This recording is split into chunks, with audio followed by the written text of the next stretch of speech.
લોકમત ન્યૂઝમાં આપનું સ્વાગત છે। વડોદરા શહેરના ઐતિહાસિક વારસાને આધુનિક ઓળખ આપવાની હેતુથી લાલકોટ બિલ્ડિંગને વિશ્વસ્તરીય સિટી મ્યુઝિયમમાં રૂપાંતરિત કરવાની કામગીરી હાલ પૂરજોશમાં ચાલી રહી છે।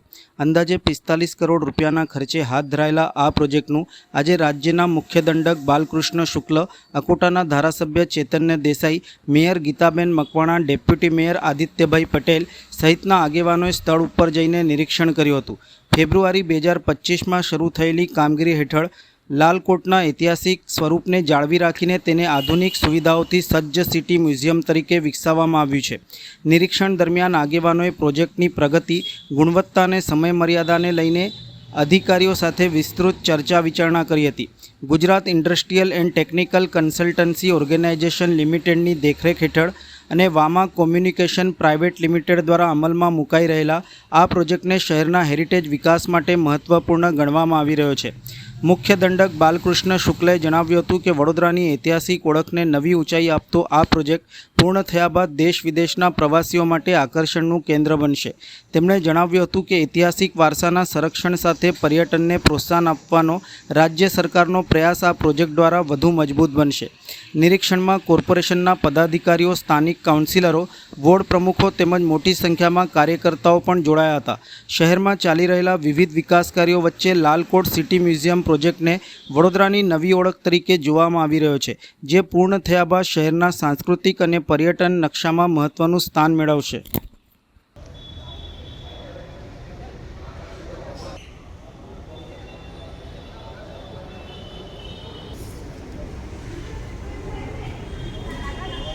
દેશના લોકલાડીલા વડાપ્રધાન, ગુજરાતના સપૂત, જેમણે ગુજરાત અને દેશની મુખ્યમંત્રીશ્રી તરીકે અને વડાપ્રધાનશ્રી તરીકે 25 વર્ષ સુધી સેવા કરેલી છે અને મા ભારતીની સેવામાં સતત 12 વર્ષ સુધી પંતપ્રધાન તરીકે તેઓ સેવારત છે એવા વડાપ્રધાન શ્રી નરેન્દ્રભાઈ મોદીજી દ્વારા આખા દેશમાં જે અભૂતપૂર્વ કામો થયેલા છે અને તેના ઉજવણીના ભાગરૂપે થઈને આજે જ્યારે પ્રગતિપથ નામનો અમારો જે કાર્યક્રમ છે તે અંતર્ગત કોર્પોરેશન, રાજ્ય સરકાર કે કેન્દ્ર સરકારના જે પણ મહત્ત્વના અલગ પ્રકારના સંવેદનશીલ કામો ચાલી રહ્યા છે તેની વિગત મેળવવા માટે થઈને અલગ અલગ વિસ્તારોમાં, અલગ અલગ શહેરોમાં જ્યારે તમામ ચૂંટાયેલા પ્રતિનિધિ સંગઠનના નેતાઓ જાય છે ત્યારે આજરોજ કોર્પોરેશન દ્વારા લાલકોટમાં જે સિટી મ્યુઝિયમ બનવા જઈ રહ્યું છે 45 કરોડના ખર્ચે અને એક ખૂબ જ ઝડપથી પ્રગતિ થતું એ કામ છે ત્યારે એને જોવા માટે આજે અકોટા વિધાનસભા વિસ્તારના અમારા ધારાસભ્ય શ્રી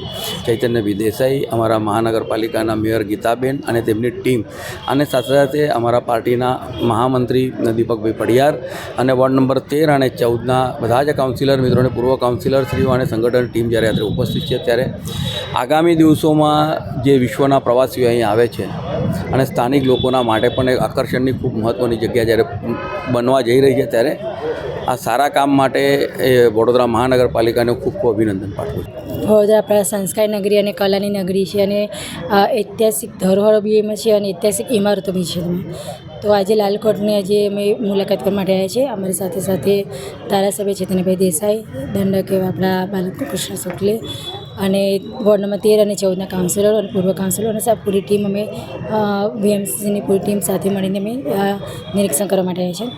લાલકોટ આપણે એટલે આપણી જે ઇમારત છે એ ત્યાં ગાયકવાડી સમયની આપણી ઇમારત છે, તો એના આપણે ડેવલપમેન્ટ અત્યારે કામગીરી ચાલુ રહી છે અને ત્યાં એક નવી મ્યુઝિયમ બની રહી છે, એની કામગીરી તે હાથ ધરેલી છે। આજે લાલકોટ આવ્યા છીએ।